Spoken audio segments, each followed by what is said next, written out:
Hello croppers! My name is Carrie Goodine and I'm a Creative Memories Advisor from Calgary, Alberta, Canada. I'm contributing to sketch number 11 and I want to share a couple little tips and techniques I used while creating this sketch.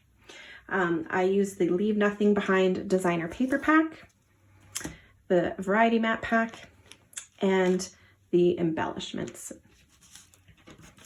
The two sheets that I picked for my sketch were the aqua kind of swirly page, as well as the green side of the animal track page.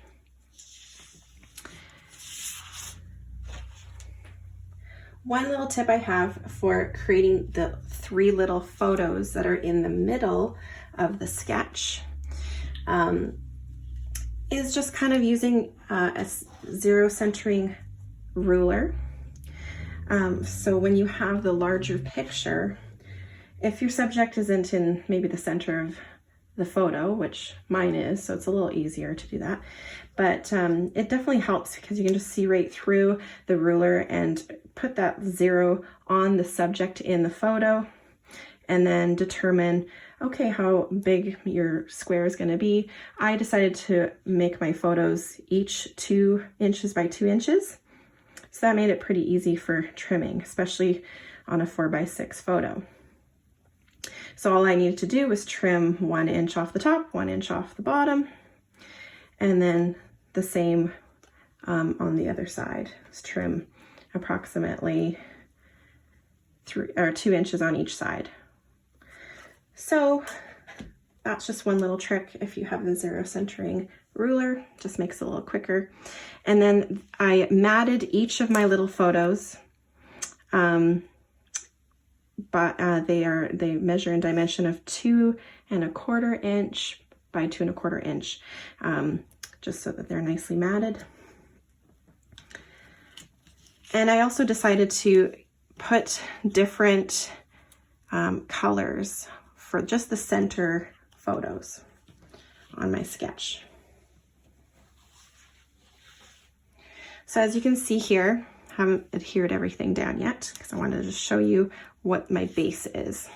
So when I put this all together and I played around with it a lot, I found 2 of the map packs that I was, really wanting to use.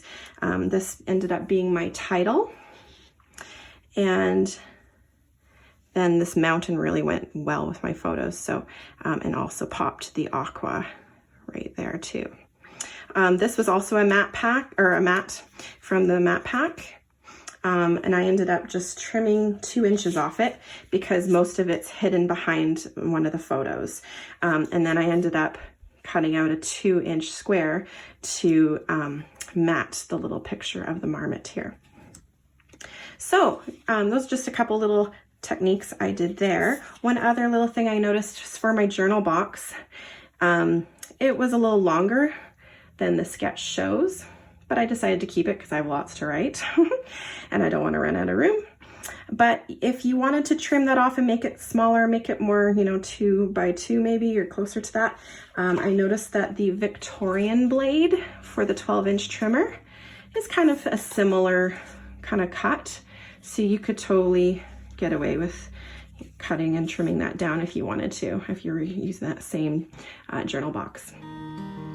Well, I hope you're having a great time at the September virtual crop, and happy cropping.